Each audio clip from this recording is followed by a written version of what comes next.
महाराष्ट्र राज्याचे दुसरे मुख्यमंत्री, चंद्रपूरचे सुपुत्र, लोकनेते मासा कन्नमवार यांच्या शतकोत्तर रजत जयंती कार्यक्रमाला उपस्थित चंद्रपूर जिल्ह्याचे सुपुत्र, महाराष्ट्र राज्याचे लोकप्रिय मुख्यमंत्री, झुंजार व्यक्तिमत्व आदरणीय श्री देवेंद्रजी फडणवीस साहेब, मंचावर उपस्थित ओबीसी महासंघाचे राष्ट्रीय अध्यक्ष सन्मान्य श्री हंसराज भाई अहिरजी, मंचावर उपस्थित या कार्यक्रमाचे अध्यक्ष, माजी विरोधी पक्ष नेते, याच जिल्ह्याचे असलेले आमचे विजयभाऊ वडेट्टीवार, मंचावर उपस्थित या जिल्ह्याच्या नेत्या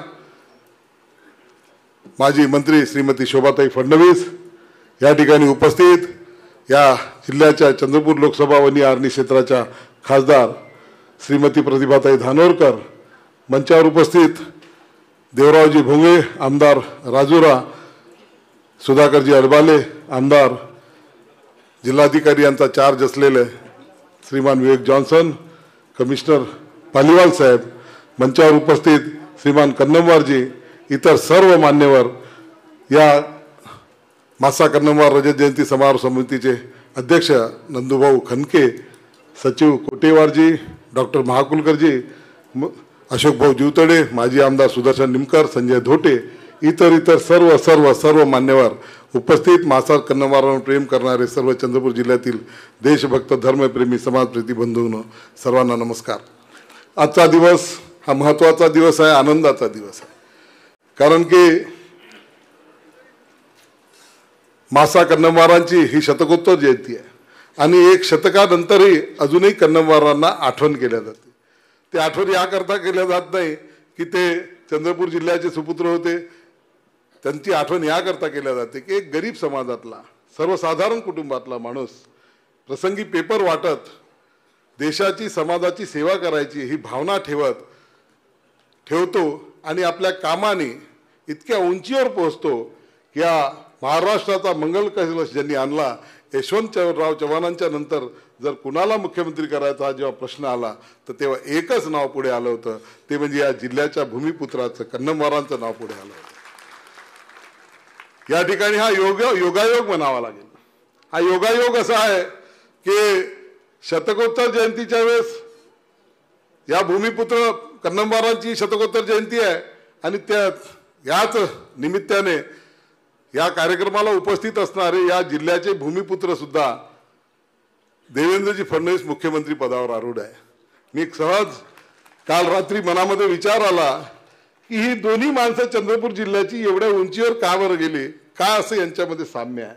तेव्हा असं लक्षात आलं की अनेक गोष्टींचं साम्य देवेंद्रजीमध्ये आणि मासा कन्नमवारांच्या मध्ये मला त्या ठिकाणी दिसलं। हे दोन्ही द्रष्टे होते, मोठ्या मनाचे म्हणून नेते म्हणून प्रसिद्ध होते। मासा कन्नमवारांच्या बाबतीतले अनेक प्रसंग या ठिकाणी वेळ नाही, मला सांगता येणार नाही, पण त्यांच्या मोठ्या मनाच्या अनेक प्रसंग आपण पुस्तकामध्ये वाचलेले आहे। परंतु अनेक प्रसंगांच्या, देवेंद्रजींच्या मोठेपणाचा, मोठ्या मनाचा अनेक प्रसंगांचा मी साक्षीदार आहे, हे सुद्धा मी या ठिकाणी सांगायला आलो। काल असाच विषय निघाला ओघाओघात, मला छापील भाषण दिलं, मी ते बाजूला ठेवलं की जेव्हा यशवंतराव चव्हाणांना मुख्यमंत्री करायचा विषय आला, इतर ठिकाणच्या अनेक आमदारांनी विरोध केला, परंतु त्यावेळेस विदर्भातले 54 आमदार घेत यशवंतराव चव्हाणांना मुख्यमंत्री करण्यासाठी भक्कमपणे पाठिंबा देणारे कन्नमवार होते।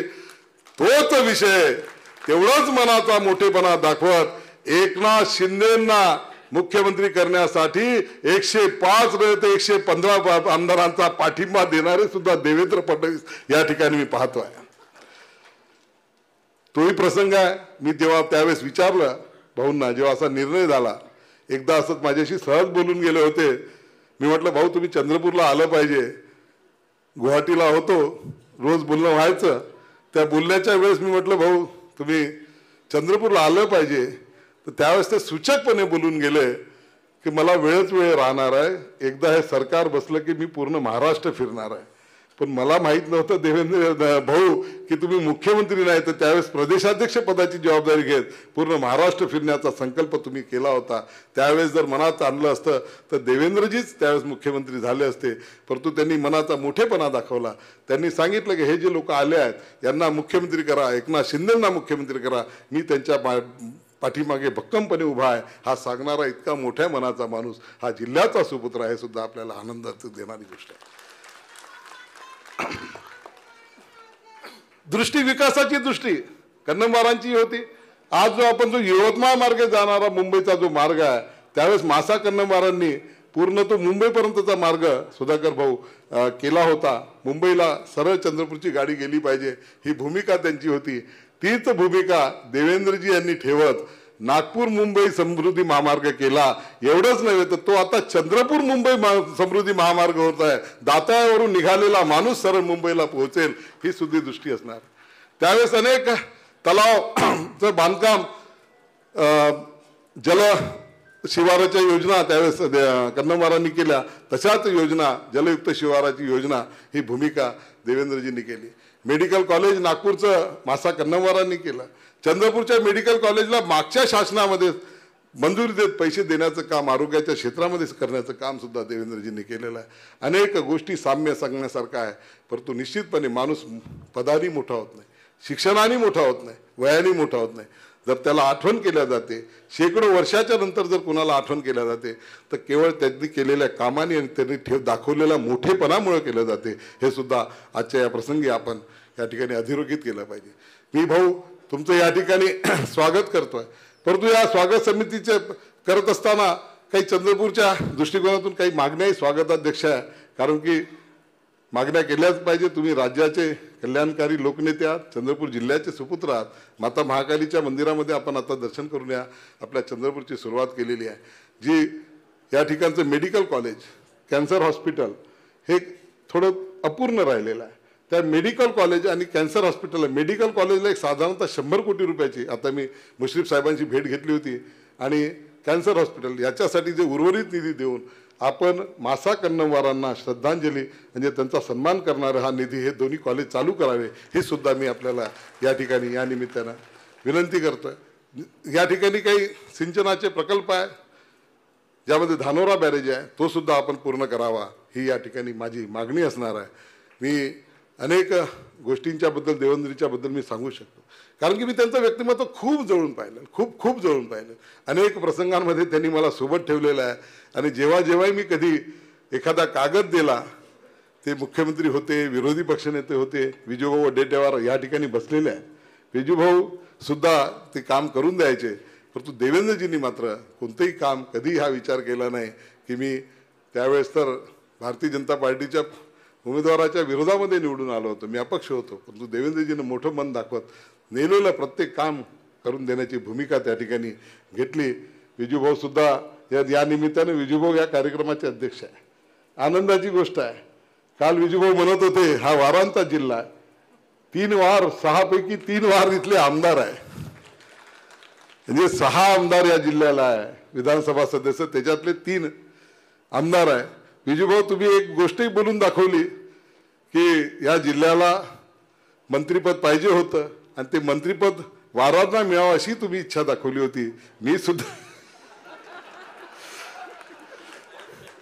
कालचे शब्द होते, मी जेव्हा स्वागताध्यक्ष म्हणून त्यांना निमंत्रित केलं तर मग मी विजूभाऊंना सहज बोलून गेलो. म्हणजे ते मला कोटी करत होते, माझ्यावर कोटी करत होते. तेच इकडचेही वार येऊ शकतात. तर मी त्यांना म्हणालो, ते मला म्हणत होते की जोरगेवार मुनगंटीवार पैकी एक असावा या मंत्रिमंडळामध्ये.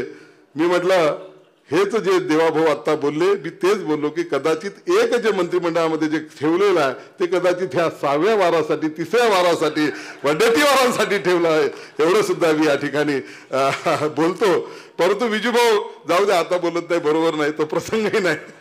परंतु एक गोष्ट बरोबर आहे, वारांनी मंत्री व्हावं ही भूमिका ठेवणार आहे, पण हा वार त्यांच्या पक्षात यावं याच्यासाठी जे प्रयत्न करायचे ते सुद्धा हे सुद्धा या ठिकाणी करतो.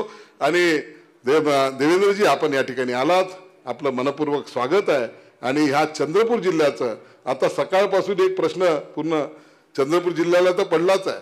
परंतु अख्ख्या महाराष्ट्राला तुम्ही जिथे जात असाल तिथे विचारताय की त्या जिल्ह्याचा पालकमंत्री कोण. आता पालकमंत्री कोण हा आमच्यासाठी तर प्रश्न गौण आहे, कारण की पूर्ण राज्याचंच पालकत्व देवेंद्रजींनी आपल्या जिल्ह्याच्या सुपुत्रांनी घेतलेला आहे. त्याच्यामुळे तो पालकमंत्री कोण हा प्रश्न नाही. परंतु आमची एक भावना चंद्रपूरकरांची आहे, तसं ते त्याचा कायदा आहे, नियम आहे, काय माहीत नाही आहे. परंतु गडचिरोलीचं पालकत्व घेण्याची तुमची एकंदर भूमिका, तो जिल्ह्याचा विकास करण्याच्या दृष्टिकोनातून मी पाहिली ती प्रतिक्रिया. तर आमची विनंती एक असणार आहे भाऊ की आपण या जिल्ह्याचे सुपुत्र आहे. चंद्रपूर गडचिरोली जिल्हा एकच आहे आणि वाघांचा जिल्हा आहे आणि वाघांच्या जिल्ह्यामध्ये नेतृत्व करणारा वाघच पाहिजे. त्याच्यामुळे देवेंद्रजी तुम्ही या ठिकाणचं या जिल्ह्याचं पालकत्व घ्यावं ही चंद्रपूरकरांची भावना मी या ठिकाणी व्यक्त करतो आणि आपलं या ठिकाणी मनपूर्वक स्वागत करतो. शतकोत्सव समितीच्या सर्व पदाधिकाऱ्यांचे मी धन्यवाद व्यक्त करतो की त्यांनी मला स्वागताध्यक्ष 25 दिवसापूर्वी केलं. हे मोठे हुशार लोक आहे. मग मी सहज विचारलं मला कशाला तुम्ही स्वागताध्यक्ष करता, तेही आत्ता.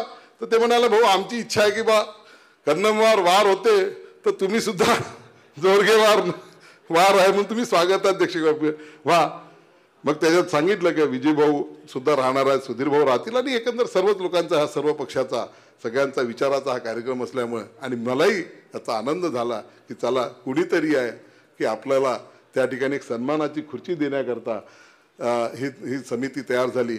आणि त्यांनी एक असंच मग मी बोलता बोलता बोलून गेलो की म्हटलं याच्यात बोलवणार कोणाला आहे. तर त्यांनी म्हणाल की असं काय आम्ही काही ठरवलेलं नाही आहे, फक्त हा कार्यक्रम चांगला व्हावा ही भूमिका आहे. मग मी या समितीच्या लोकांना घेऊन अधिवेशन चालू असताना नागपूरला भेटायला गेलो. देवेंद्रजींना कागद दिला. यांच्या मनामध्ये भाऊ शंका होती. शंका अशी होती की या समितीतले बरेचसे लोक काँग्रेस विचारांचे लोक आहेत. समितीचा अध्यक्ष सेवा दलाचा अध्यक्ष आहे. मागच्या निवडणुकीत माझ्या स्टेजवर होत्या, अपक्ष होत होतो, यावेळेस नव्हते. विजू भाऊचा धाक होता. संदीप भाऊ गड्डंबारा इतरही लोक आहेत. सुरेश भाऊ महाकुलकर आहे, नगराध्यक्ष होते. तर देवेंद्रजी येतील का म्हटलं देवेंद्रजी येतील आणि येतील, 100% येतील. कारण की देवेंद्रजी कधीही कोणतीही जात पात धर्म आणि पक्ष पाहत नाही.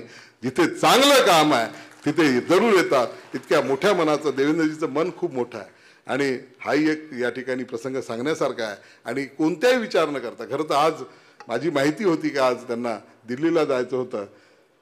प्रधानमंत्री महोदयांसोबतची बैठक होती. त्यांनी जे वेळेचं कॅल्क्युलेशन केलं त्यांनी ती वेळ वाढवून घेतली. म्हणजे आजच्या ऐवजी कदाचित 1-2 दिवसा पुढे ते दिल्लीला जाणार आहे. परंतु कन्नमवारांच्या जयंतीचा घेतलेला कार्यक्रम सुटू नये ही भावना ठेवत त्यांनी आपला तो महत्त्वाची बैठक त्यांनी थांबवली. परंतु या कार्यक्रमाला आले त्याबद्दल मी तुमचा धन्यवाद व्यक्त करतो. भाऊ चंद्रपूर विधानसभेसह चंद्रपूर जिल्ह्याचं एकत्रित आपण एक सगळ्या बैठक घ्यावी आणि जे जे प्रश्न चंद्रपूर जिल्ह्याचे आहे ते सर्व मार्गी लावावे ही विनंती करतो. आणि चंद्रपूरकरांच्या वतीने मातेला प्रार्थना करतो. ही भूमी वेगळी आहे. या ठिकाणी माता महाकालीचं मंदिर आहे, तसंच दीक्षाभूमी सुद्धा आहे. 68 वर्षापूर्वी ज्या दीक्षाभूमीचं या ठिकाणी 2च जगामध्ये आहे, एक चंद्रपूरची दीक्षाभूमी आहे. त्या दीक्षाभूमीला 100 कोटी रुपये मिळावे. या ठिकाणी घोटेकरजी आहेत. घोटेकरजींनी मला सांगितलं की आम्ही जेवढे राष्ट्रपती जेवढे प्रधानमंत्री 68 वर्षामध्ये झाले 1956 पासून त्या सर्वांना निवेदन दिली, मुख्यमंत्र्यांना निवेदन दिली, परंतु दीक्षाभूमीला मात्र पैसे मिळाले नाही. 100 कोटी तर सोडा, 1 लाखही मिळाले नव्हते, काहीच पैसे मिळाले नव्हते. परंतु मी जेव्हा देवेंद्रजींकडे हा विषय नेला, अधिवेशन चालू होतं, मी एका साध्या चिठ्ठीवर एक कागद पाठवला भाऊंच्या जवळ की भाऊ मुख्यमंत्री साहेब हे आपल्या त्या अंतिम आठवडा प्रस्तावाला उत्तर देत आहे, त्याच्याबद्दल तुम्ही घोषणा करायला सांगा. एका साध्या कागदावर 4 ओळीच्या चिठ्ठीवर मुख्यमंत्र्यांना सांगितलं त्यांनी 100 कोटी रुपयाची घोषणा करा आणि शिंदे साहेबांनी 100 कोटीची घोषणा करायला देवेंद्रजीच्या शब्दांनी लावलं. हा तो विचार आहे. आणि आता त्याचं कामही सुरू झालं आहे. हे सुद्धा मला एक भाऊ एक विनंती आमची अशी आहे की मासा कन्नमवार यांची जयंती ही शासकीय म्हणून जाहीर करावी. अजूनपर्यंत ती जाहीर झालेली नाही. एक प्रशासकीय काही सुट्टी मागत नाही आम्हाला, फक्त ती शासकीय जाहीर झाली तर कॅलेंडर आणि इतर ठिकाणी सुद्धा आपल्याला ते करता येईल. चंद्रपूरचे म्हणून जे जे प्रश्न आहे ते आपण मार्गी लावावे. या ठिकाणी एक ताडोबा सफारी मंजूर झालेली आहे 400 एकर जागेमध्ये. 287 कोटी रुपयाची ती अर्थसंकल्पामध्ये घोषित झालेली आहे ती सुद्धा मार्गी लागावी, धानोरा बॅरेज मार्गी लागावं आणि एकंदरच चंद्रपूर जिल्ह्याचे जे जे प्रश्न आहे ते मार्गी लागावे. आत्ता तुम्ही हेही सांगितलं की या ठिकाणी एअरपोर्टचा विस्तार व्हावा, त्याही दृष्टिकोनातून आपण सर्व काम करावं ही विनंती करतो. पुन्हा एकदा चंद्रपूरकरांच्या वतीनं मी धन्यवाद देतो आणि असाच तुमचा सन्मान आता तुम्ही मुख्यमंत्री म्हणून आम्हाला पहिल्यांदा करता आला. पुढच्या 5 वर्षामध्ये नंतर या देशाचं नेतृत्व करत आम्ही तुमचा सन्मान करावा ही सुद्धा आमच्या सर्वांची भावना आहे. देवाभाऊ हे राज्याचे नव्हे तर देशाचं नेतृत्व करतील ही सुद्धा आम्हाला 100%